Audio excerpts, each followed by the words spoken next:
ராஜேஷ்ன்றவங்க உங்களுக்கு தெரியுமா? என் தம்பி தான் சார். நீங்கள் யார்? அவர் இப்போ எங்கே இருக்காரு, என்ன பண்ணிட்டு இருக்காரு, ஏதாவது தெரியுங்களா? அவன் காலேஜ் போயிருக்கான் சார். ஈவினிங் ஒரு 4 மணிக்கு வந்துடுவான். ஓ, ஆனால் இன்னைக்கு அவர் வரமாட்டார் மேடம். வரமாட்டானா சார்? நீங்கள் யார் சார் பேசுறது?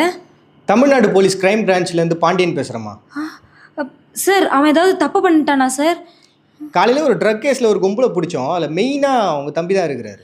ட்ரக் கேஸா சார்? அவன் அப்படிப்பட்ட பையன்லாம் இல்லை சார். எது அப்படிப்பட்ட பையன் இல்லையா? ஏமா, அவன் ஃபோனை வாங்கி பார்த்தா தமிழ்நாட்டில் இருக்க எல்லா ட்ரக் டீலரோட கான்டாக்ட்ஸும் அவன் வச்சிருக்கிறான். எல்லா ரவுடிகிட்டையும் அவன் கான்டாக்ட் வச்சிருக்கான். அவனுக்கு எதுவுமே தெரியாதுன்றீங்க சார். அவன் காலேஜ் போகிறேன்னு தான் சார் சொல்லிட்டு போனான். அவன் எதுவும் பண்ணியிருக்க மாட்டான் சார். ப்ளீஸ் சார், நான் என்ன வேணாலும் பண்ணுறேன் sir. Please sir, sorry sir. Sir என்னம்மா, ஒன்று நினச்சாலும் எனக்கு கஷ்டமாக தான் இருக்குது. இன்னும் 2 நாளில் கோர்ட்டில் வேறு ஆஜர் பண்ணணும். இப்போ கேஸ் கன்ஃபார்ம் ஆயிடுச்சுன்னா 5 வருஷம் முகத்தை கூட பார்க்க முடியாது. சார். சார் கோர்ட்டு கேஸ்லாம் வேணாம் சார். அப்படிலாம் சொல்லாதீங்க சார். நீங்கள் என்ன கேட்டாலும்